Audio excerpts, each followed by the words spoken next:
Good evening, everybody. This is the regularly scheduled meeting of the Land Use Committee. Present at the beginning of the meeting, I'm the chair, Rick Lipoff. We have in the chamber, Councilors Lucas and Markowitz. And at home on the committee, we have Councilors Laredo, Kelly. I think that is it for now. From planning, we have Elisa Sandoval and Joe Iadenisi and Katie Wewell, and we should have Jonah Temple from the Law Department here, if he's not here already. Is that everybody? And Councilor Bowman is here, a member of the committee as well. Okay, the first items of the night are a bunch of auto licenses. I'm going to read them into the record, and I think we can take a vote all at once on all of them. Okay. 379-23, Reagan's Inc., 2066 Commonwealth Ave, Class 2 Auto Dealer's License. 380-23, Newton Auto Group, 182 Brookline Street, Class 2. 381-23, Roberts Towing, 926R Boylston Street, Class 2. 382-23, Newton Trade Center Associates, 103 Adams Street, Class 2. 383-23, Old Time Garage, 1960 Washington Street, Class 2.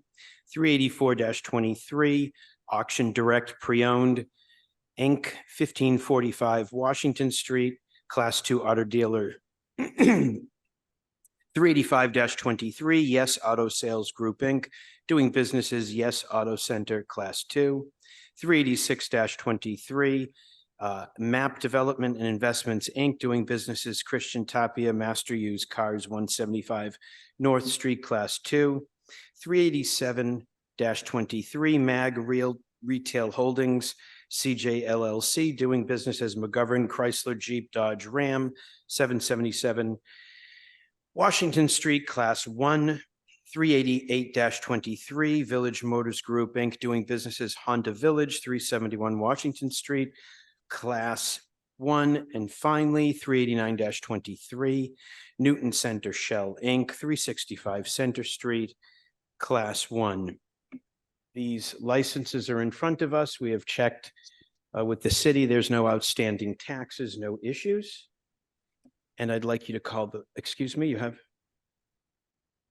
Make a motion to approve all of them. Go ahead. Motion to approve all. Thank you. We have a motion to approve. I don't think no, we don't. Please call the roll. Councilor Bowman, Aye. Councilor Downs, Abstain.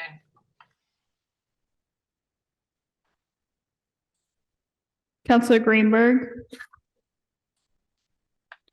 Councilor Kelly, Aye. Councilor Laredo, Aye. Councilor Lucas, Aye.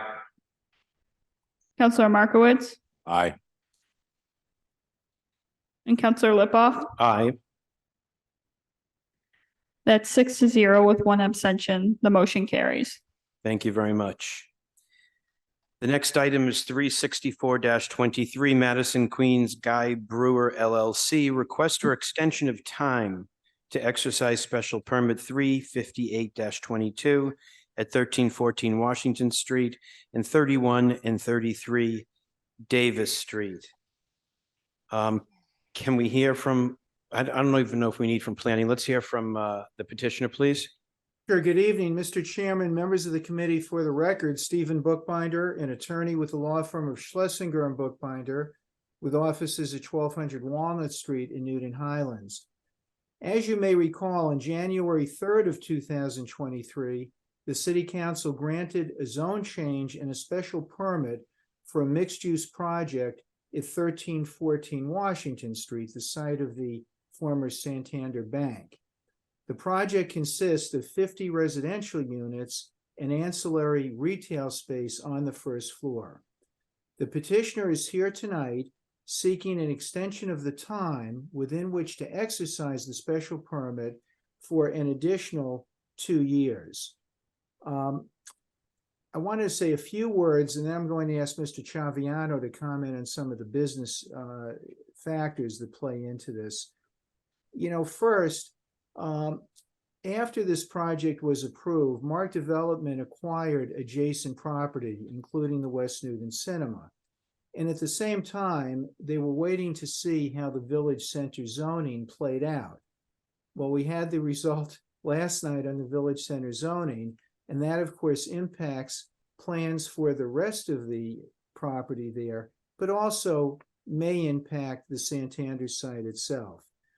And in addition to the Village Center zoning, we've also been waiting because, as you probably are aware, Mark Development gave the West Newton Cinema a period of 2 years within which to see if they could piece things together to repurchase the theater property. And that period runs out in August of 2024. So there really have been some other factors at play in addition to the challenging market conditions. And this is why we're seeking this time. I think this is a good segue for Damien to talk about the market conditions and business factors. Thanks, Steve. Good evening. Damien Chaviano, principal at Mark Development, 1428 Commonwealth Avenue, West Newton. As Steve alluded to, there were a lot of different factors that went into the strategy as to how to execute this project. Whether it was the situation with the cinema and trying to figure out the probability of them moving forward, keeping the existing building, as well as the path we had previously considered, which was the MU4 approval. We have obviously been watching closely with all the hard work that was done on village zoning, anticipating that this would be rezoned as VC3, while also keeping track of where the cinema, was playing itself out. And obviously last night, that decision was finally rendered. Now, to be clear, and this probably won't be surprising to many of you who do a lot of work on the Land Use Council, it is a significant lift to pivot from where we are, particularly as we think about the block as it relates to the retail that exists today, as well as the cinema, which we believe is a high probability of being incorporated into this project. And so we are prepared to take on that endeavor and figure out what is the appropriate program here vis-a-vis the decision that was made last night. But in full candor, it's not only going to take significant dollars to do that, but meaningful time. And to have our investors continue on in this endeavor, we really need to have that 2-year period to adequately really revisit this topic. So we're here tonight, as Steve pointed out, asking for that 2-year extension so we can commence the work that's requisite to get back in front of you and move this project forward holistically. Okay, thank you very much. Anybody from the council? I don't think that there's any report from planning on that. Anybody from the council have any questions, comments? Councilor I do, Lucas? Mr. Chair. Councilor Lucas? All right, thank you. Mr. Chaviano, quick question. I saw recently that online that this particular property is up for sale. Is that in fact the case? That's inaccurate. It's inaccurate. Correct. This property is not for sale. Okay. The other question I had was, as you probably are aware, there is a parking issue in West Newton, not enough parking spots for folks to drive to. Would you be open to opening up the back parking lot behind the bank building on Davis Street so folks can park? Yeah, so Councilor Lucas, we've been open to that for some time. As you know, Santander controlled that lot. We have been in talks with the city about trying to figure out a way to make that happen. There are meaningful costs, specifically insurance costs, but councilors of Ward 3 have reached out to us. We've had preliminary discussions about this as a potential opportunity, but there are going to need to be a couple stakeholders at the table to make that work, given some of the liability constraints. With that concept you just laid out, but yes, we are open to the idea. Okay, open to the idea. So does that mean the plans are in the works to make that happen? I would not say that. I would say there's been early conversations and we've expressed some of the concerns or challenges of making that happen with the city. And I think the city really needs to speak to their willingness to engage in moving that forward. But I would say it's a stretch to consider it in the works, but there's been cursory discussions at this point. All right, thank you. Do you have your hand raised? Counselor Markowitz, no? Okay, Counselor Laredo. Thank you, Mr. Chair. So, Mr. Shabiano or Attorney Schlesinger, when do you anticipate actually starting some construction here? Starting construction? Oh, geez. By the time we go back and redesign this concept and go through, the bigger holistic discussion, I think we're talking best case is, 2 years. So if that's the case, why are we keeping this special permit? Why are we extending the permit? I'm not saying how I'm going to vote one way or the other. I just want to understand the rationale for something that you indicate you're not going to exercise. So not that we're necessarily not going to exercise it, but what we're trying to do is be thoughtful about what is happening with the adjacent properties. And so we don't have an answer, as Steve alluded to earlier. There's still time on the shot clock with the cinema, but we'd like to have the opportunity to see how that plays out and look at this as a larger project and therefore are asking for the time to see that play out. And how much more time do you have with the cinema? Cinemas till the end of 2024. Well, So Jamie, I the- thought it was, did we give them an extension? I thought it was August 24. That's their next extension, right? That's right. August 24th, so 9 months? Correct. Yes, 9 additional months from now, yeah. So if just to ask, what's the harm in giving a year's extension here? So we can It's- actually keep track of what's going on. Yeah, as I said earlier, Councilor Laredo, it's a very difficult ask of our investors and our lender right now to stick on this until there's more transparency. To have to be in a situation where we've got 3 months before this could potentially not get extended is a very difficult place for us to be in as we're trying to tightrope walk, moving this project forward behind the scenes as we're now able to comprehend what happened last night. So it's a very tight time frame, and therefore we're asking you, unlike Craft Street, where we had a very different situation and we were willing to agree to the 1 year, this is a lot more delicate, given all of these tight windows to execute. So Counselor Laredo, I was thinking of this, knowing that you would raise that issue, and I had a thought. I don't know if this is acceptable to you, but perhaps we could receive the 2-year extension, but with a proviso that we would come in at the end of the 2nd year or whenever you want us to come in, frankly, and provide you with an update. I'll defer to my colleagues. I don't want to go into other projects, but my understanding is that the project on Craft Street is not exactly moving along quickly. Yeah, which is why that we asked correct? for 2 years. I mean, as you remember, Councilor Laredo, we got a lot of pushback on the 2 years. We did not want that to be the case. We asked for the 2 years, to your point.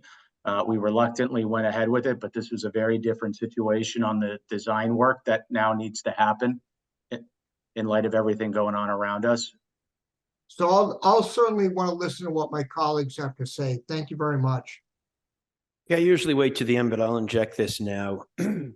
The game completely changed for this developer last night when it dropped from VC3 to VC2. And they got to go back to the drawing board. And on top of that, in order to keep your investors at the table, you want them to understand that you have a 2-year time period to perform. And if you say, sorry, you only have 1 and the council cannot give you another year, you can lose your capital financing. You can lose it. And so that combined with the fact that what they were planning changed last night. They've got an MU4 at the end of the block that's 5.5 stories, and now everything else is down to 3.5. And the thought of taking the block as a whole to rethink the whole thing, that takes time, money. And so for me, the combination of what happened with zoning last night, paired with the fact that we've already talked about construction costs and interest rates, you know, really putting a kibosh on getting things going. And with the financing, all of these things together are a perfect storm. And I think it's very reasonable to give the 2-year on this one. Counselor Albright. Thank you, Mr. Chair. So over the last 5 days, I've had the opportunity to speak with a lot of folks trying to figure out what would be the best solution for our zoning. And in the process of doing that, I've talked to people who are affordable housing developers who told me nothing is happening in development right now, nothing. And we are lucky if anything is happening anywhere. And they said until the environment for development enhances, that this is what we can expect. I don't see anyone clamoring to redevelopment in West Newton at the moment, saying, God, if I could only get a hold of that cinema block, I could really make it wonderful for Newton. That's not happening. I think we have a good project that's good for Newton, which I don't know what's going to happen based on our zoning. I have no clue what's going to happen in the future. The project that we had before us that we have a special permit with was a good project. I don't see the harm. And as a matter of fact, I think it's a benefit given the climate for construction right now, that we should give this 2-year extension. And I can't see any reason why the Land Use Committee wouldn't give this extension of the permit. The climate is bad everywhere, and I don't see anybody clamoring to do work for us in Newton. The project is good. I hope that the Land Use Committee will support this 2-year extension. I see no reason not to support it. Thank you very much. Thank you, President Albright, and welcome to our meeting. Counselor Markowitz. Thank you, Chair. I'm going to say I think I generally agree with the substance of what President Albright just said. The project, as I don't know if that will get built as it is still a valid project. We gave a permit, and you have a choice. And for those who don't know, I guess it's for the public. Even though there's a village center overlay district there, you do have a choice of using the existing zoning or the new village center zoning. But that would affect potentially some of the adjacent properties now, because those have not yet been permitted. And I'm struggling with my English here. Those have not yet been permitted, and it does play into it. But I don't see the benefit. I don't know what we would achieve by not allowing this 2-year thing. When we voted on Crescent Street, I really thought the 1 year made more sense there and come back for renewal. But here, I just, given all the things happening, I can't see this. I don't know that we achieve anything by saying you're going to get 1 year instead of 2 years here. I do hope something will happen there sooner rather than later. I mean, I think some people are probably worried about the fact that we're going to have a lot of fallowness, if you will. I think that's a correct use of the word, fallowness in West Newton Square, because we got all these things moving around, and the business climate, of course, complicates it. But again, I'm okay with granting this extension. I don't think it harms anything, and I hope maybe some investor who's got the pockets will come in here and partner with Mark Development, so we can get on with the renovations that are going to happen in the square. Thank you, Counselor Markowitz. Counselor Kelly. Thank you, Mr. Chair. Councilor Markowitz ended with what I was going to start with, which is I don't see what we would have to gain, nor would anybody have anything to gain by reducing a 2-year requested extension of time in this case. I agree with some of the comments that other councilors have made, that I think ultimately this is a good project.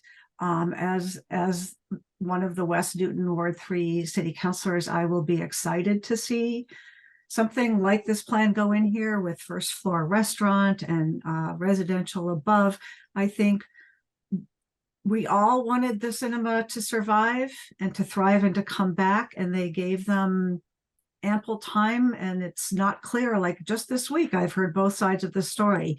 Yes, we're doing great. We're collecting money and maybe we're not going to make it. So kudos to Mark Development for giving them that amount of time. That's not set yet. And honestly, last night's decision to zone them, VC2 instead of 3 and not the entire block, just part of it. I understand very well why they would like some more time to address this and bring it back to us in an even more doable form. So when the time is right, I will happily move to close the public hearing on this and to make a motion to approve this request for an extension of time.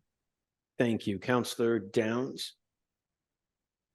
I'm going to associate myself with the comments of Counselor Markowitz, Chair Lipoff, Counselor Albright, and Counselor Kelly. And it seems to be, it is the time to vote. We have a motion to approve this extension of time by Counselor Kelly. We take the roll. Counselor Bowman, I think that was an aye. Sorry. Counselor Downs, Aye. Counselor Greenberg, Counselor Kelly, Aye. Counselor Laredo, Aye. Counselor Lucas, Aye.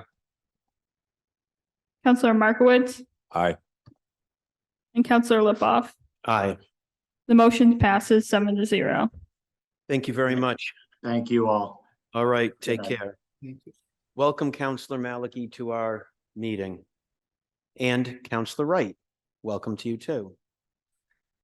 367-23, request to further extend a non-conforming 3-story single-family dwelling at 146 Oliver Road. Susan Harvey, let's hear from planning first. Mr. Idonacy? Yep, if I could please get screen sharing. Yes. And then I'll get the slides up. Thank you. And while we're waiting for that, everyone, I'm Joe Idonacy. I am new to the current planning team. So you'll be seeing me at land use a little bit more. Welcome, Joe. Welcome. Thank you. All right, there we are. Okay, that ought to do it. Okay, so this is 146 Oliver Road. The relief requested with it is to extend a non-conforming 3-story single-family dwelling. And the criteria to consider here is that the proposed extension of the non-conforming 3rd story will not be substantially more detrimental than the existing non-conforming residential use is to the neighborhood. This is where it's located. It is in SR2 and it is a single family home. It is surrounded by single family homes in SR2 in close vicinity to the Elliott T stop to the west of Newton Highlands and to the south of Waban. This is a look at the site plan here. If you can see, I know it's kind of small and hard to read these site plans some of the time. But over to the east side of the building, or the right as you're facing it from, or sorry, the west side of the building, but the right as you're facing it from the street, is where all the proposed work is, which will add a 3rd story and about 208 square feet. This is what it'll look like. They are adding that living space above that 2nd story. This story here, where that main door is considered the 2nd story because of the grade of the site. And then that higher floor on there is considered the 3rd story, which makes it non-conforming and requires the relief for them to do anything up there, including an addition such as this. Our findings here is that the proposed extension of the non-conforming 3-story dwelling will not be substantially more detrimental than the existing non-conforming residential structure is to the neighborhood. The addition is located to the side of the building. It does not add to the existing footprint and does not change the use, and only proposes 209 square feet. These are the conditions. That ends the Thank you very much. slideshow. Okay, pretty straightforward. Is the petitioner here? They Yeah, don't- we're Okay. here. Great. Hi. If there's anything you'd like to add, if not, but whatever you'd like, go ahead. Just very briefly, I'm Sue Harvey, my husband Raul Levy. We're the owners and residents. We're joined by Lisa Damon and her wife Barb Cronmiller, who live, they're immediately abutting us. They will be on the construction side. We also, hi Counselor Downs, who also is around the corner from us. We have 14 letters of support from other neighbors. And our architect is also here if you have any other questions. Thank you. Jason Chris, thanks, Jason. Thank you so much. Is there anybody from the public that wishes to speak on this? Okay, Counselor Downs, you want to jump in? Yeah, so I literally walk by this house almost every night. I know Sue and I know the Damon Cronmillers and I know probably most of the neighbors that have written in. If it weren't for the house being on a hill, this would be a simple extension without any issues, but they're up on Oliver Hill and there's just a little bit of a grade. I think it'll be welcomed by the neighborhood. In fact, I think Nancy Zollers is 2 houses away. So when you're ready, I'll move to close the public hearing and move approval. Excellent. Anybody else, public or counselors, before we close the public hearing? Just, yeah, just Sure, to go say, ahead. we very, very much support this. Yeah. And we hope you vote in favor. Yeah. Thank you very much. We have a motion to close the public hearing by Counselor Downs. All in favor, say aye. I Public hearing is closed. We have a motion to approve by Counselor Downs. Please call the roll. Hold on, point of order. We need to see the council order. Oh, yes, we do. It was such a slam dunk. I forgot. Thank you very much. Let's take a look at a quick council order. The proposed extension of the non-conforming 3-story dwelling will not be substantially more detrimental than the existing non-conforming residential structure is to the neighborhood. The addition is located at the rear of the building, does not add to the existing footprint, does not change the use, and proposes only 209 square feet. Okay. And then I believe it's standard conditions, right, Standard Joe? conditions, right. Standard conditions. That's correct, Katie. Thank you. Yep, we usually see them on the next page, but the standard. Okay. Please call the roll. Counselor Bowman, Aye.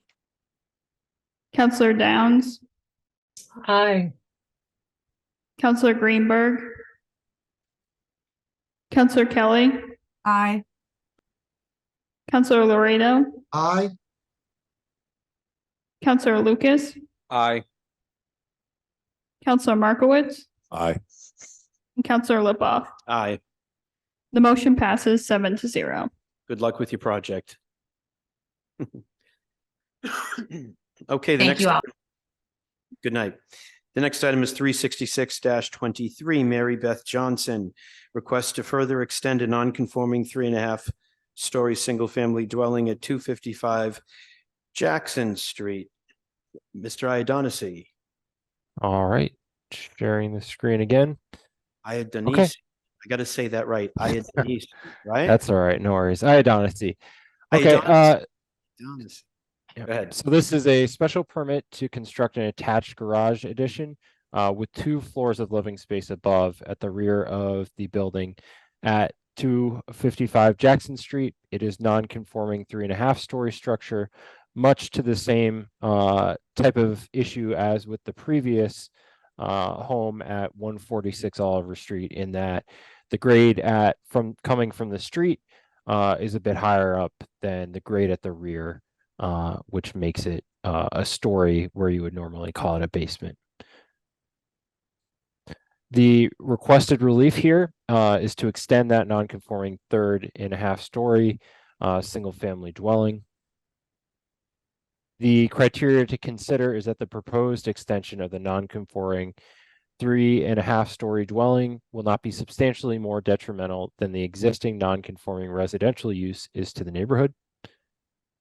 I'll look at where the property is. It is in SR3. It is a single-family home surrounded by single-family homes in SR3. It is located just about halfway in between Newton Highlands, and Thompsonville directly to the south along Parker Street from Newton Center.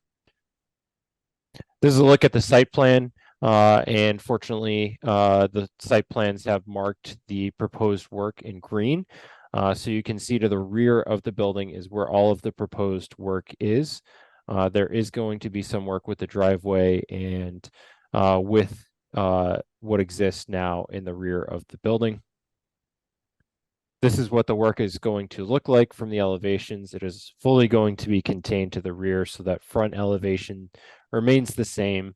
But as you can see, you have the carport space in a single car garage space on the first floor of the proposed addition, some deck space as well as some living space on that second floor, and then some living space up there on the 3.5 story up there. So our findings are that the proposed extension of the non-conforming 3.5 story dwelling will not be substantially more detrimental than the existing non-conforming residential structure is to the neighborhood, because the addition, which extends the non-conformities replacing an existing deck, is to the rear of the dwelling and will be minimally visible from the street. We have the standard conditions with this, and also I forgot to mention as well that there will be, with that work in the rear, there's going to be a slight increase in the FAR, decrease to the open space, but the only relief that is needed is the extension to that 3.5 story dwelling. With that increase in the building's footprint area to the rear, no other relief is needed, just to be clear on that. Excellent. And, Thank you. that's all I have for presentation. Thank you. Do the petitioners wish to add anything to that, or is that all encompassing? You want to come to the microphone and turn it on? No, other side.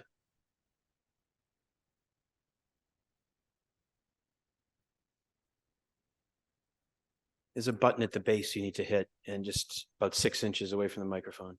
There we go. Good evening. My name is Andy Netburn. I'm joined by my wife, Mary Beth Johnson, and we're here to get a special permit.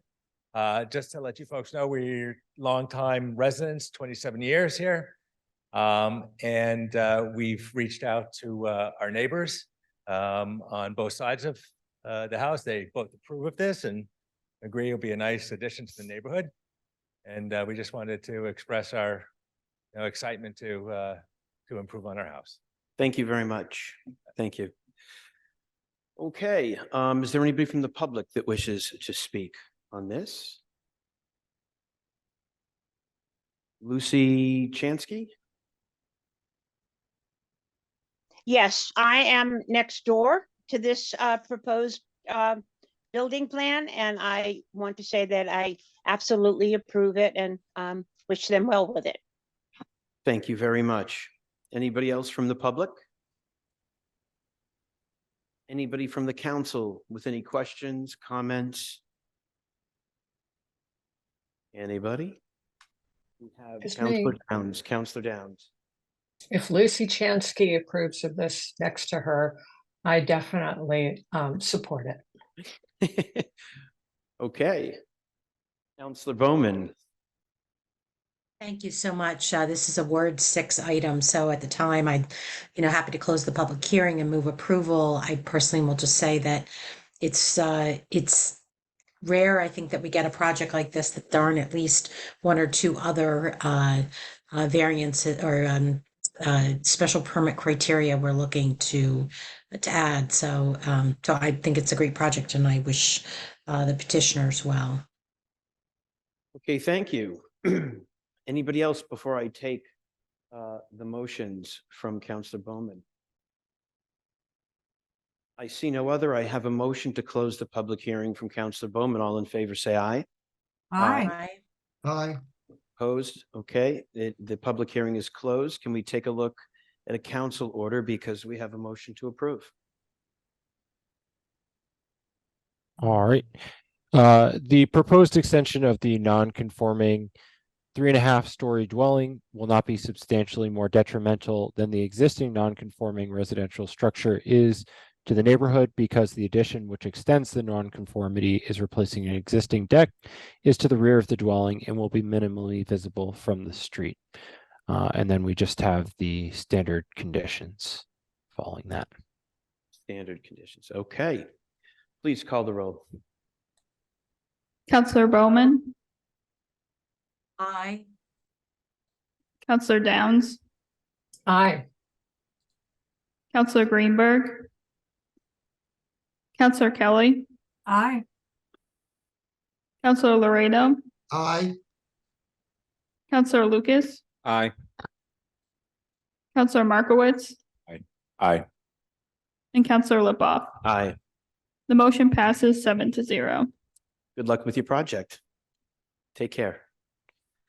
All right, the next item is 285-23. Dan Hahn, request to extend a non-conforming side setback for a detached garage at 75 Royce Road. We have a note here. It's our intent to entertain a motion to substitute front in place of rear in the front of the words property line. There's been a change in this and we will hear about it. Ms. Sandoval. Mr. Chair, just if I could, I'm recused in this item. Okay, Counselor Laredo is recused. Ms. Sandoval, can you give a presentation for planning, please? Yes, can you see my screen? Yes, we can. Okay, great. This is petition number 285-23 for the property located at 75 Royce Road. This is a request to extend a non-conforming side setback of a detached garage. And just a little background on the case. This is an existing detached garage that was built in 1929. It has an existing non-conforming 1-foot side setback, and this project would add to the garage to make it a bit more usable for the owners. The committee last heard this petition on September 19th, and at that time held this item for further discussion so the petitioner could work with the neighbors where they had concerns about the extent of the project. The petitioner revised the plan and has presented a revised plan for this hearing, and the plan would propose a slightly smaller addition to the front of the garage instead of the rear of the garage as was proposed previously.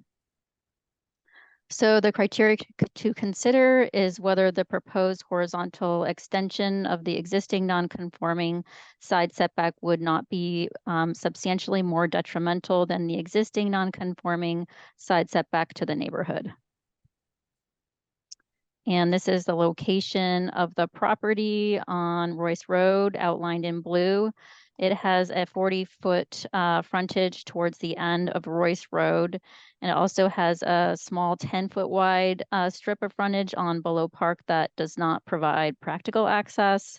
The property is within the single family residence 2 district, and the surrounding neighborhood is predominantly single family residential. So this is just showing the proposed site plan. You can see the area. It's very small, but there is a small extension of the garage to the front of the property. The addition would be approximately 81 square feet and extends the existing garage approximately 4 feet towards the front of the property. The front setback would be 57 feet, where 25 feet are required. So it is it meets well within the required front setback for the property. And just showing the current garage, just a photo just to refresh everyone's memory on this. And that concludes my presentation for now. So happy to answer any questions. Okay, thank you. I think we'll remember this one from a little while back, and the addition was on the rear, and they're asking to bring it to the front. Is the petitioner is here. Go ahead. Is that on? Oh, sorry. Yeah, we discussed with the neighbor and we come with this agreement that we give up the original plan and instead of on the back, we go to the front and only do 4 feet. And we're gonna also, follow all the building code, like for the drainage to my own. We have a drainage system in the development that would be drained to our own house. And so Ray and These are the neighbors? yeah. Thumbs up? Okay, all right, thank you. Yeah. Okay, pretty straightforward. Anybody from the public wish to speak on this on Zoom? No? Okay, we'll take it to the councils. Council Lucas? Thank you, Mr. Chair. Yeah, I remember this project from a few months ago. And I am glad that the petitioner and the neighbors that came to some mutual agreement. I think that's what we all want to see in these land use matters. And with that being said, I don't want to hold this project up any longer. I'll make a motion to close the public hearing and move for approval when ready. Thank you. Okay, anybody else? Counselor Kelly? Thank you. I don't want to hold it up either. And I'm glad that there was time for them to talk with the neighbors. And I gather from the thumbs up from the audience that the neighbors are now okay with it. And that's one of my questions. Is that true? This is what I did get a thumbs up. The neighbors coming to the microphone. Go ahead, your name and address. My name is Arlene Franklin, 75 Commonwealth Park West. We did come to an agreement. We signed an agreement, a formal legal agreement, and by working with Mr. Zhang, we were able to limit the scope of the addition to our satisfaction. Great, thank you. Good to hear. I'm glad to hear that. My second question is, for the sake of anyone, is there, I think somebody said, is the architect here? Can someone show us what this is going to look like now? Because before it was going to look like the same from the front because the addition was on the rear. I'm just wondering if we might all appreciate seeing what it's going to look like from the front now with the addition on the front. Sandoval, do you have any rendering? Not readily available. I can. We have an architecture Oh. uploaded to the City Hall website as well. They have an architectural plan uploaded to the City Hall. Yeah, you can website. open that file. So basically, we keep the same structure style, just make it to the front 4 feet. So we're not changing anything to the sidewall or to the roof line. Yeah, it's the same style, just a minimum disturbance to this garage. Like, okay, yeah. So the structure is brick, and I'm just wondering how the addition is going to look from the front and the sides with the addition to the existing brick structure. Is your architect here and who could just post an elevation of that? Is your So that architect everyone here can see it? online? No? Oh, No? he's not here. No. It's but, not here. Yeah, so we're still gonna keep that brick wall and we're gonna how do you say Is the front, is the new extension gonna be in brick? sorry? Is the new addition at the front of the garage going to be in brick? I mean the front because most will be the garage door, right? And the side part, yeah, we're gonna try to match. Match the it. brick on the sides? Yeah, we are trying to buy, they call it a brick tile or something, like surface wise will be looks the same, exactly same, but try to match as much as we can. Okay, Counselor Kelly? Thank you. Okay. All right. Anybody else? We do have a motion to close the public hearing by Counselor Lucas. All in favor, say aye. Aye. Opposed, abstentions, public hearing is closed. We have a motion to approve by Counselor Lucas. Can we take a look at a council order? Yes, just hold on a sec. So the finding is the proposed horizontal extension of an existing non-conforming 1 foot side setback where 5 feet is the minimum allowed by right will not be substantially more detrimental than the existing non-conforming side setback to the neighborhood, given that the proposed front addition would be small in scale and blends with the existing garage. And then the conditions would be the standard plan referencing condition, standard building permit condition, and standard final inspection occupancy condition. Great, thank you very much. Please call the roll. Counselor Bowman, Aye. Counselor Downs, Aye. Counselor Greenberg, Counselor Kelly, Aye. Counselor Laredo, Counselor Lucas, Aye. Counselor Markowitz, Aye. and Counselor Lipoff. Aye. Madam Clerk, we just note that I'm recused on the item, please. Yep, Yes, she has. Yep. the motion passes 6-7 with one recusal. Good luck. Thank you. Oh, thank you so much. All set. Yep. Okay, the next item, 365-23. Seth and Julia Burr request to further extend non-conforming FAR at 286 Highland Ave. Ms. Sandoval. Yes, let me share my screen here. Okay, this is petition number 365-23 for the property located at 286 Highland Avenue. The zoning relief requested is to further extend non-conforming FAR. The proposal is to extend 2 shed dormers on the second floor of the existing single-family dwelling, which requires this zoning relief to extend the non-conforming FAR.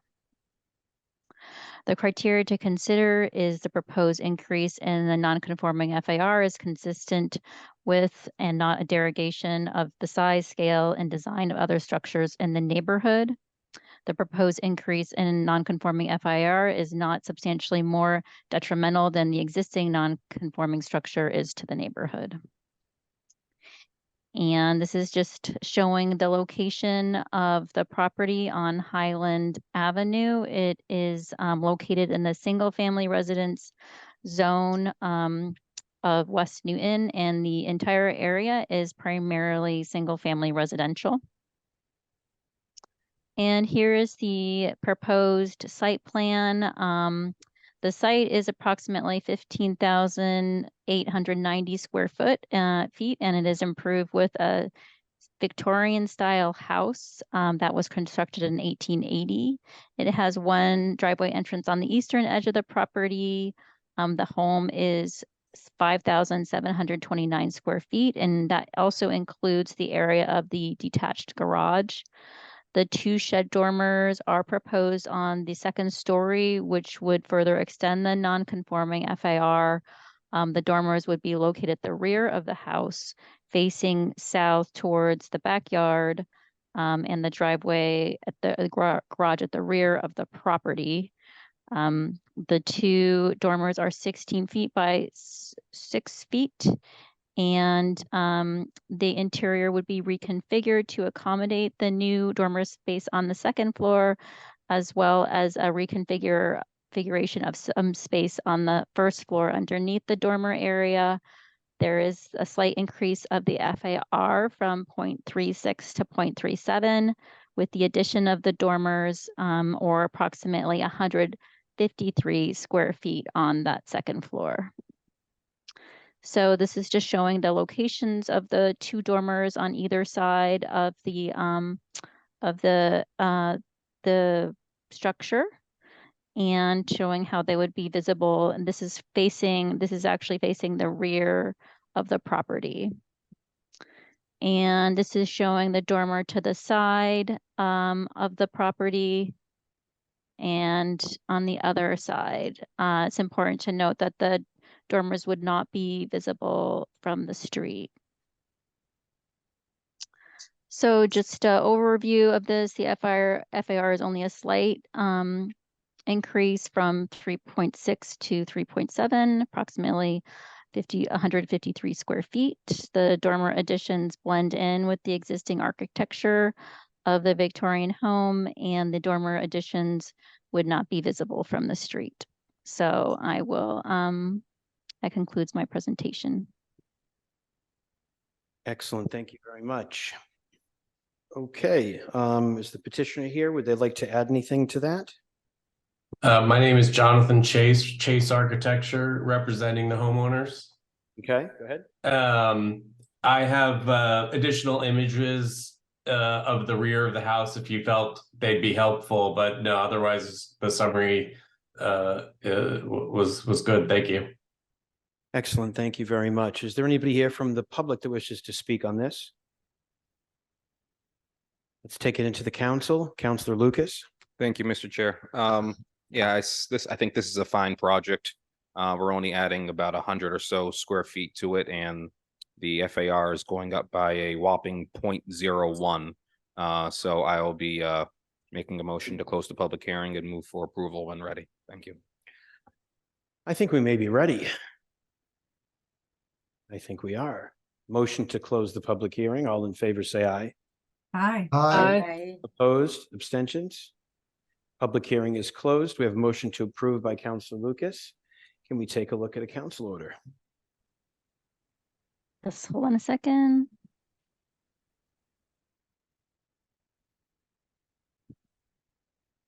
Okay, so findings, hold on a second. Findings, the proposed increase in the non-conforming FAR from 0.36 to 0.37, where 0.30 is the maximum allowed by right, is consistent with and not a derogation of the size, scale, and design of other structures in the neighborhood. The additional square footage created by the two dormers is within the existing footprint of the house and does not add significantly to the overall scale of the existing structure.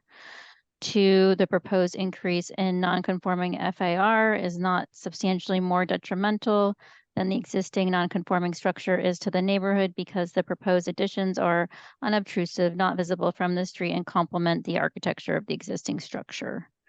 And for conditions, we have the standard plan referencing conditions, building permit condition, and final inspection certificate of occupancy condition. Okay, great. Please call the roll. Counselor Bowman, Aye. Counselor Downs, Aye. Counselor Greenberg, Counselor Kelly, Aye. Counselor Laredo, Aye. Counselor Lucas, Aye. Counselor Markowitz, Aye. and Counselor Lipoff. Aye. The motion passes 7-0. Thank you very much. Good luck with Thank your you. project. All right. Ladies and gentlemen, the last item of the night. 311-23. 2202 Commonwealth Ave LLC. Request to allow 4 single-family attached dwellings, to waive lot area and lot area per unit requirements, and to allow a driveway and parking within setback distances at 2202 Commonwealth Ave. Public hearing was opened October 3rd, and we've heard this once, and it is back in front of us. Ms. Sandoval? Yes, hold on a second.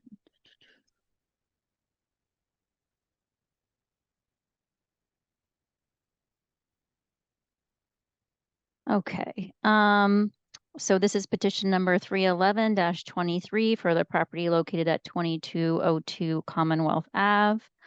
There's a variety of zoning relief that is requested, allowing attached single-family dwellings, waiving minimum lot area per unit, waiving minimum side setback, allowing parking within 20 feet of a lot line and a driveway within 10 feet of a side lot line.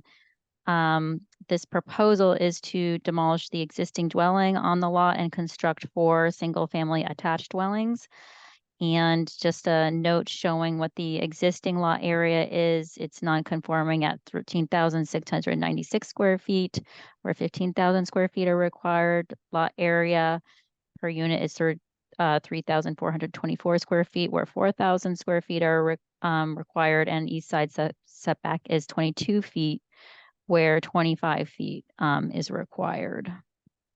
So just giving a little background, this was heard on October 3rd, and the item was held for additional work with the neighbors. There has been a recent site plan that has been uploaded in architectural drawings. And there is one main change to the plan, and that is that the attic floor living space has been eliminated, which slightly reduces the bulk of the building and the overall usable living space. All other dimensions and setbacks remain the same, and the building is in the same location as you heard previously. So the criteria to consider for this request is the site is an appropriate location for the proposed 4 attached single-family dwellings with a lot area of 13,696 square feet, a lot area per dwelling unit of 3,424 square feet, and a side setback of 22 feet.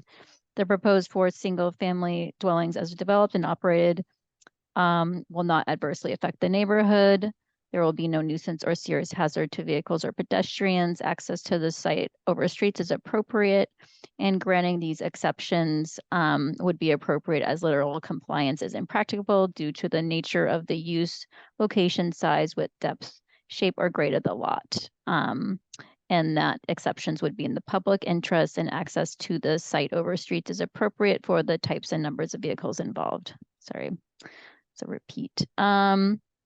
So this is just showing the location of the property outlined in blue, and the it's on the main road of Commonwealth Avenue, very close to the intersection with Ash Street. And showing the existing site plan is the lot is 13,696 square feet, slightly undersized for the 15,000 square feet that's required. The driveway is on the northeast side of the property. The house is single family. There is a slight 9-foot upward grade change from the front of the property to the rear of the property. And this is the updated site plan showing the main change. You can't really see the main change that from your last time hearing this because it is to the attic floor.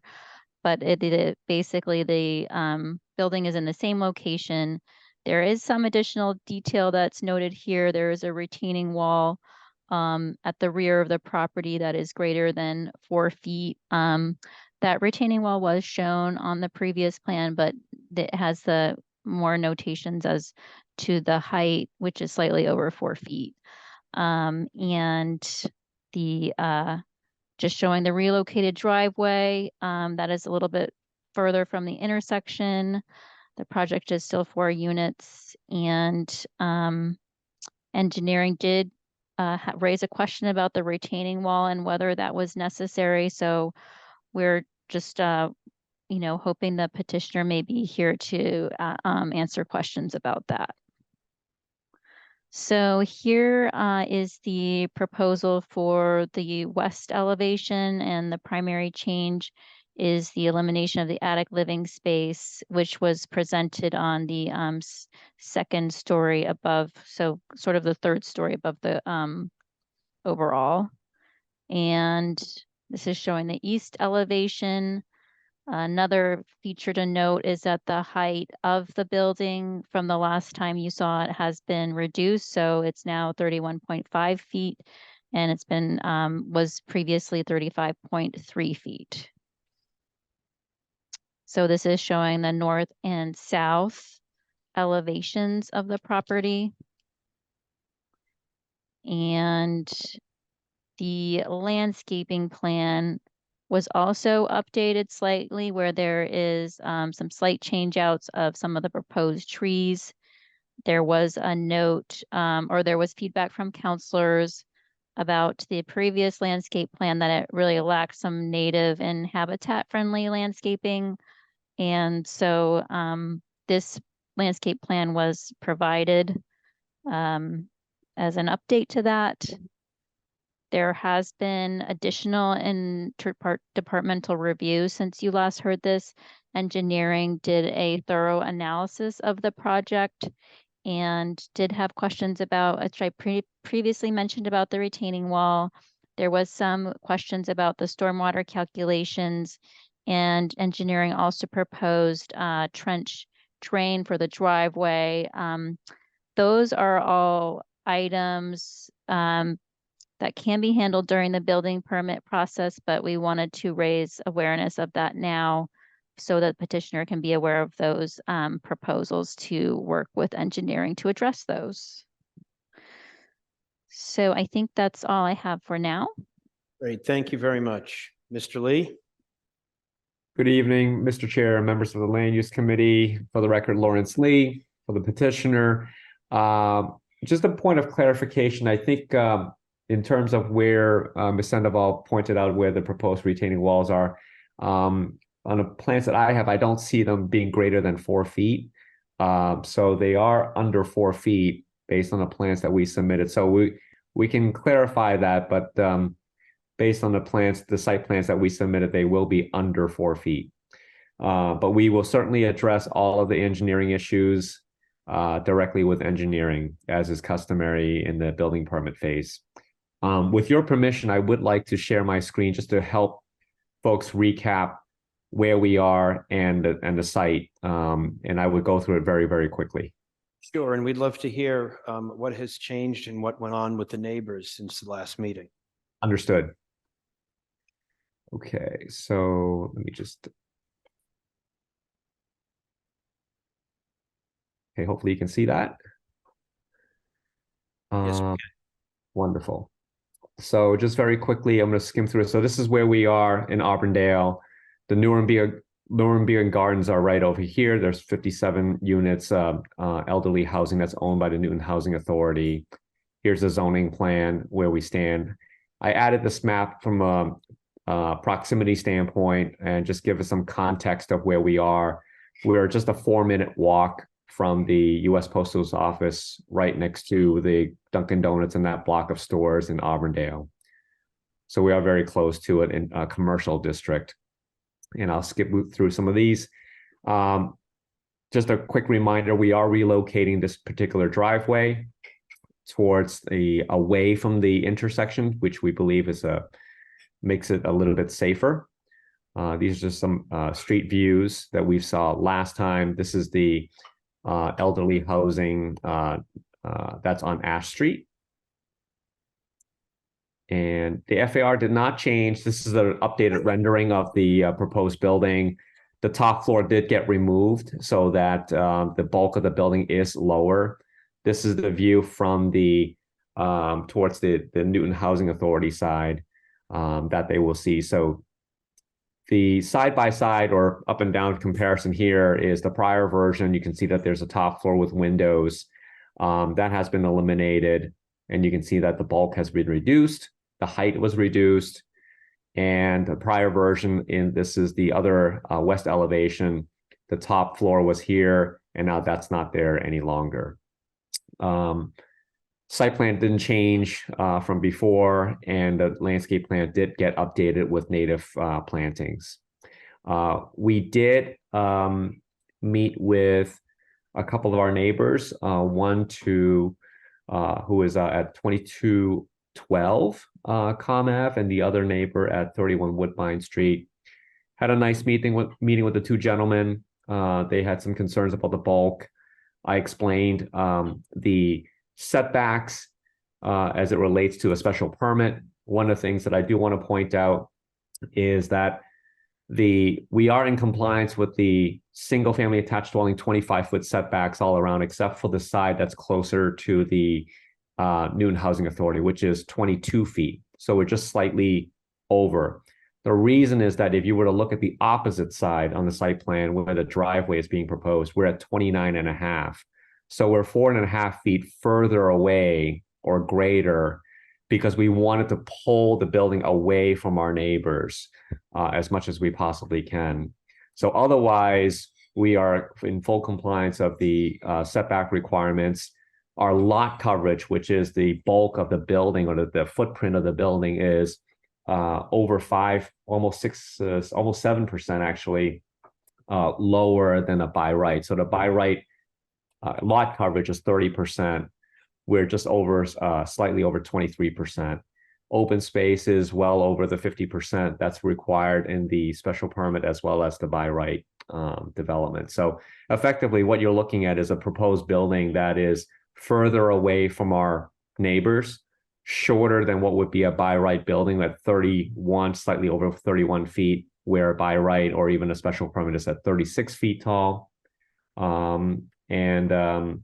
We have a very lush landscape plan that's been revised with native plantings. So hopefully that helps explain the differences that we've made since the last time we met. Thank you very much. And you've, this all came out of meetings with the neighbors as well, the losing a story, the massing.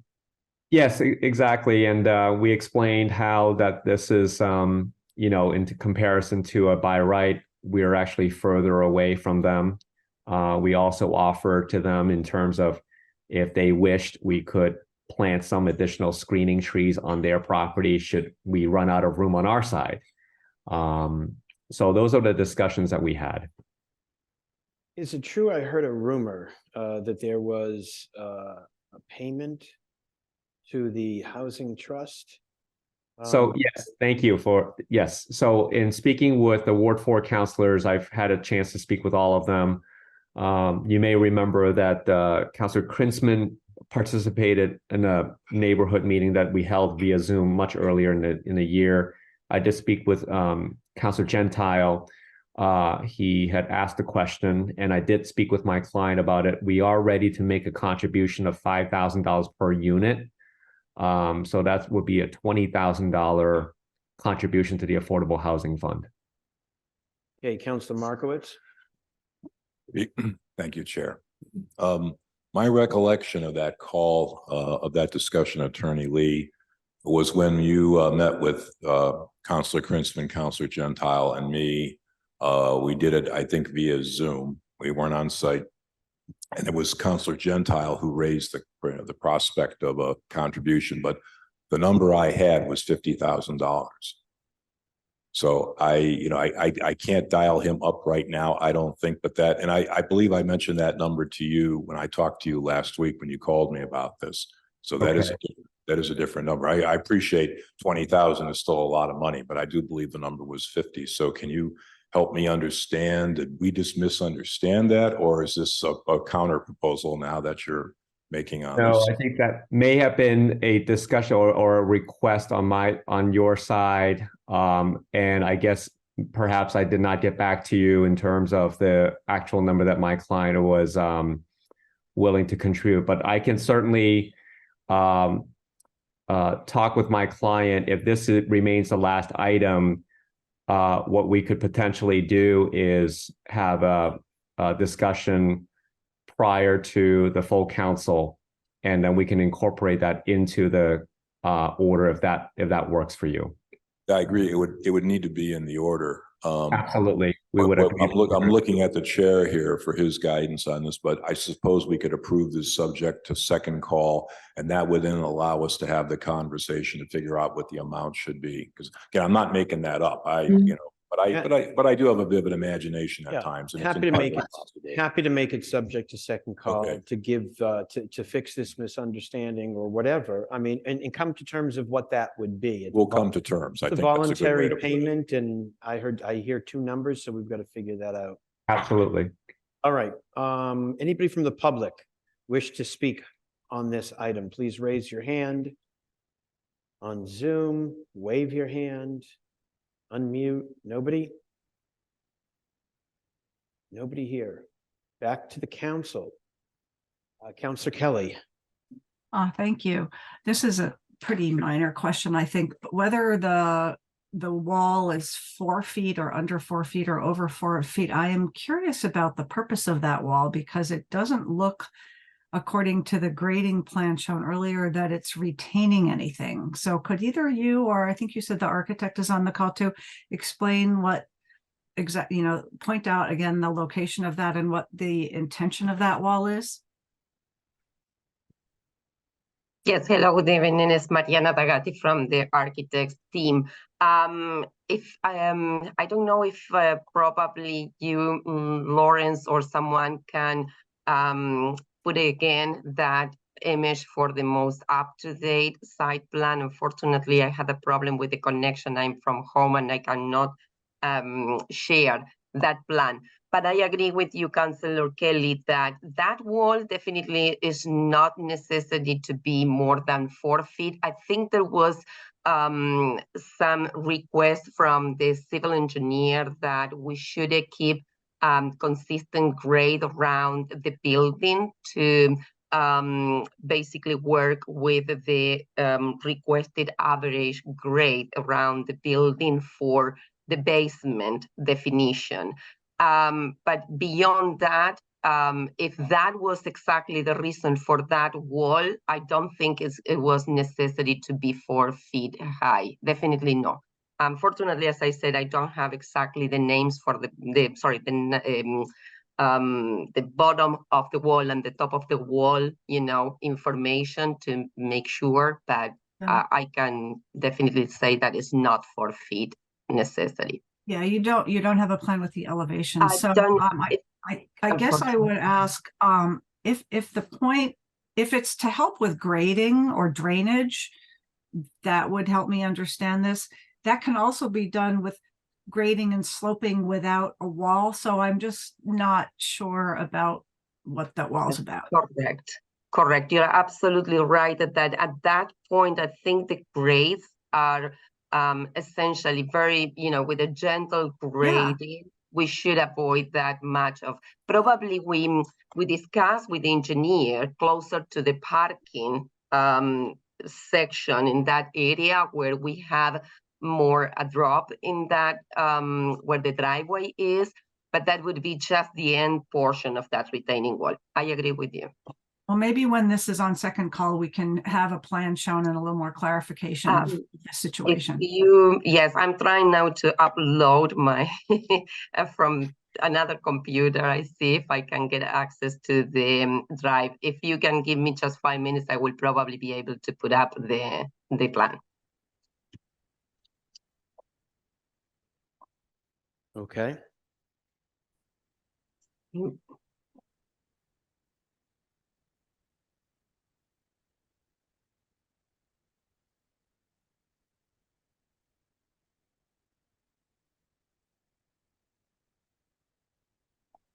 Well, I don't know if anyone else wants to speak or ask questions. I don't think we have to hold the meeting up for this. I have the plan, I think, if it was the one submitted November 28th. Yes, correct. I am just opening that as well.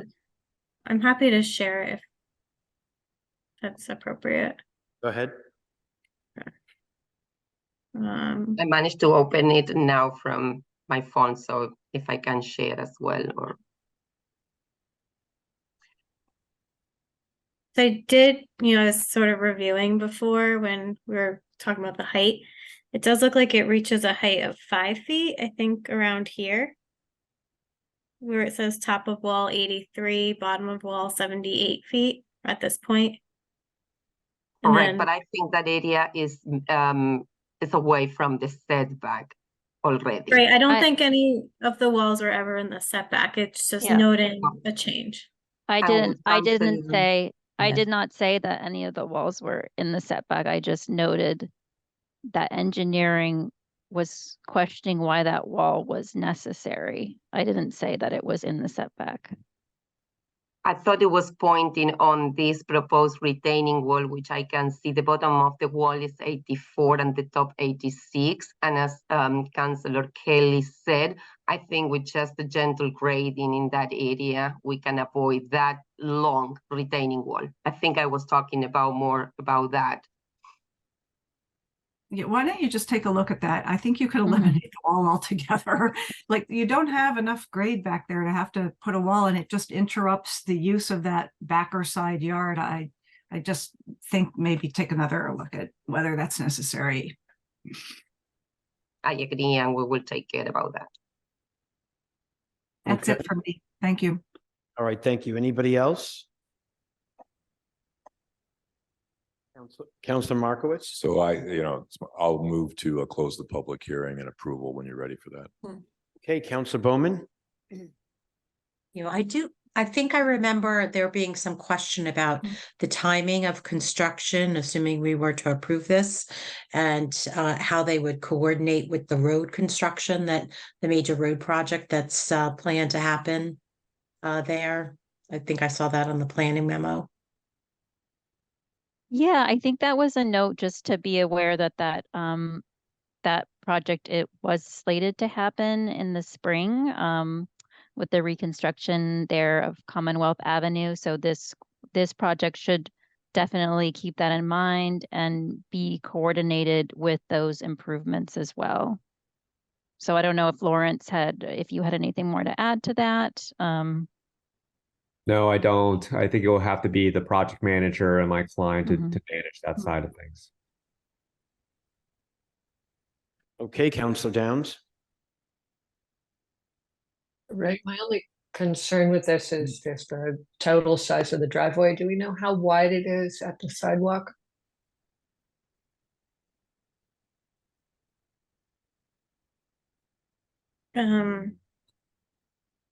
It looks like it's a 16-foot wide curb cut. Hmm.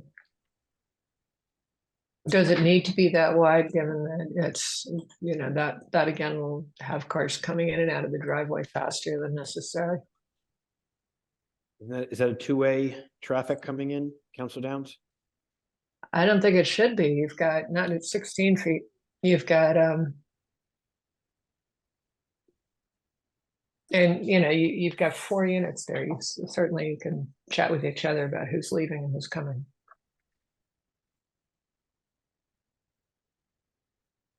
I don't, are you talking about the opening from the street coming in? Yeah, the curb cut. Curb cut, and if that's. Because that's what pedestrians have to navigate, right? Yeah, but that'd be, you know, the potential of a car coming in, car going, you would need at least I that. don't know, that's 8 feet each way, which is quite tight. But and it's not necessarily a potential. It could be. I think you're going to get one at a time, and then you could have quite a lot of. You know, you could potentially hit somebody who's just trying to cross. Planning on the sidewalk. is that unusually large for this type of curb cut? Is this standard in your mind? Any I mean, it complies with zoning, so we, didn't pick up on it as something to, raise. I think as every project comes before the committee, that's something that has certainly been negotiated. I think Counselor Downs raises a good point. Maybe it could go to 14 feet or less, but it's really the, petitioner's ask. If I may say, sorry, interrupt about this, but we typically provide between 14 and 16 feet. This 16 feet, we consider that it was possibly necessary because of the approaching Commonwealth Avenue. One car could be stopped waiting and there was another car coming in. So we consider that it was safe.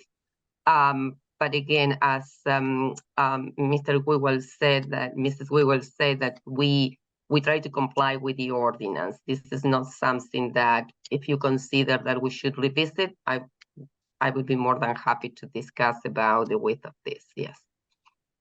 I would request, but not require, that the architect and developer look at this again in terms of pedestrian safety and think about narrowing that just a little bit so that people are more cautious coming and going in and out of the driveway. Commonwealth Avenue there is unlikely to be as fast as it is now just because of the kind of pending construction. And I think it would be, it being 4-minute walk to the post office, it's a very walkable neighborhood, and it would be nice to have it be safe on that side. Thank you. That's all that does it for me. Thank you, Counselor Markowitz. Yeah, I just would thank you, Chair. I'd like to, put a little emphasis. I think Counselor Downs raises a good point here. Although the one thing I'll say about that location is that's not going to be the easiest exit or entrance given where it is. It's just, I drove by it today, but I do go down there a lot. I was actually coming down Ash Street, and I was, at Ash Street when there was a release of cars, coming through. So, lots of cars driving real fast, and they just keep coming, which does happen there. So I guess what I'm positing for whatever the curb cut size should be is what makes sense for some place like that, where I think, you know, I hate to say it this way, but I think some quick entrances and exits might be things that the people who live there want to do because of where it is. It's so close to the intersection. And remember, we're also losing the traffic light there. That's going away, you know, whenever that project happens. So now you're going to have a more relative free for all there. So it seems to me that a little more width there might allow more forgiveness for someone coming in and out of there. However, I do agree with Counselor Downs on the fact that 16 feet is, you know, is a bit longer, and it is a point of negotiation. And there's some foot traffic there. It isn't as much, I think, as people think, but there is some foot traffic there. There could always be more. If Turtle Lane ever gets built, you know, I mean, I won't be here when that happens. I mean, I'll be in heaven by that point, probably. But sorry, I shouldn't have said that in a public forum. But you know, yeah. I'll be in heaven too if that happens. I'll But save for you, a different reason. Andrea. I'll save you a seat. Okay. Thank you. Thank you. I'm all set. Counselor Laredo? So I hope the Turtle Lane is done before any of us depart. Let's leave it at that. You know, I appreciate what Counselor Downs says here. Certainly in larger commercial projects, I think this is a very important concern. I personally am much less concerned with the width of a driveway in a residential project like this. If you look at driveways all over the city, you know, they often are 14 or 16 feet wide at the curb cut, not necessarily at the driveway itself. And, you know, we forget sometimes that it does snow here in New England. And when it does, and we have a couple of months of snowbanks and folks trying to shovel themselves out, that does tend to narrow the width of a driveway, particularly when you also are trying to clear sidewalks, which we want people to do. And I think Councilor Markowitz is correct that you actually may have people trying to get out a little bit faster than you otherwise want on a quiet residential street, and you just want to give a little bit of give there. So, you know, I appreciate the spirit that Councilor Downs offered in this, which is a suggestion, not a requirement. I'm personally comfortable with leaving some discretion here with the architect. I think you've heard some sentiment as to why we might want to narrow it, but some countervailing considerations as well. Thank you. Counselor Downs? I'll say this once and then I'll leave it on. I'll leave the entire matter alone. Forgiveness for people in cars driving versus the person on the sidewalk. I just don't want to be part of that equation. Counselor Lucas? Thank you, Chair. I am fine with the 16-foot wide curb cut. If this was a quiet residential neighborhood, if this project was in a quiet residential neighborhood, I would say make it smaller. This is Comm Ave, and the reason why I would say 16, because if a car is traveling west towards the highway and they're making that left into there and a car is trying to exit, they're going to cross traffic on Comm Ave to go up to their residence. And I worry about car crashes. This is my only concern about this project, is that you're going to have cars turning left across Comm Ave to get to the site. And I would rather give them a little extra room when they are making that turn to the site. So I am fine with 16. The zoning, what Ms. Weavell said, the zoning is fine with a 16-foot wide curb cut. So I would leave it as is. I align myself with the comments of Counselor Lucas, who just convinced me that 16 is just fine. Anybody else before we close the public hearing? Yes, if I may, Mr. Chair. Yes. So during this discussion, I was able to communicate with my client, and he indicated to me that $50,000 contribution is acceptable to him. So hopefully that takes care of that one issue. 50, right? 50. All right. Okay. And we are fine with having it be in the order. Okay, good to know. So we can do that tonight. We have a motion to close. So are we okay with the plans, the 16-foot? Are we okay with that? For the most part, I know some aren't, but it seems like we're okay. Yes? If I may also add one more comment to that 16-foot, oftentimes we have to deal with the fire department, and the 16 feet is typically the width that they would want for a fire truck access. So for food for thought. Okay, thank you very much. Once again, if it's a single family home in a quiet neighborhood, they pull up front, but with 4 units, they would want to come in. Another reason to have 16. We have a motion to close the public hearing by Counselor Markowitz. All in favor, say aye. Aye. I, Opposed, abstentions, but public hearing is closed. Can we have a motion to approve by Counselor Markowitz? Let's take a look at a council order. Okay, great. So the findings are that 1, the specific site is an appropriate location for the proposed 4 attached single-family dwellings with a lot area of 13,696 square feet, a lot area per dwelling unit of 3,424 square feet, and a side setback of 22 feet, given its location on Commonwealth Avenue in a multi-resident zone and the mix of uses in the surrounding neighborhood, including an 18-unit multifamily use adjacent to the project. 2, the proposed 4 attached single-family dwellings as developed and operated with a lot area of 13,696 square feet, a lot area per unit of 3,424 square feet, and a side setback of 22 feet will not adversely affect the neighborhood, as the neighborhood includes a mix of uses including multifamily dwellings and public parkland. 3, there will be no nuisance or serious hazard to vehicles or pedestrians. 4, access to the site over streets is appropriate for the types and numbers of vehicles involved. 5, granting exceptions to certain requirements provided by Section 623B2, not allowing the location of parking within 20 feet of a lot line and or driveway within 10 feet of a side lot line would be appropriate, as literal compliance is impracticable due to the nature of the use and the size and width of the lot. And here we have the conditions, the standard plan referencing condition, pest control, construction management plan, operations and management plan, standard building permit condition, and final landscape plan, standard final inspection, certificate of occupancy condition, and the standard landscape maintenance requirement. And then we would also add the, we have language around adding the $50,000 contribution to the Newton Housing Trust. So we can add that as well. And that would be payable when they issue the OCD. Is that usually how we do it? The timing on that? I believe so. Yeah. Yes, we can do I that. think we typically split it between building permit and CO, so we'd probably maintain that structure. Okay. That sounds, is that okay, Mr. Attorney Lee? Yes, I think if we were to split it, I think if we're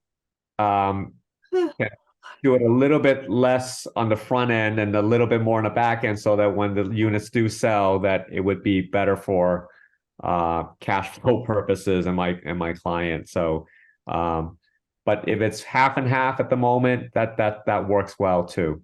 One point of minor correction in finding number 1, I think instead of an 18 unit, it's supposed to be 57 units. So that one thing Yeah, I think we updated that for the Friday packet order, just to make in the presentation. Thank you. Okay, so we're set on the 50-50 split on building permit and OCD then, right? Yep. Okay, cool. Thank you. Okay. All right, everybody.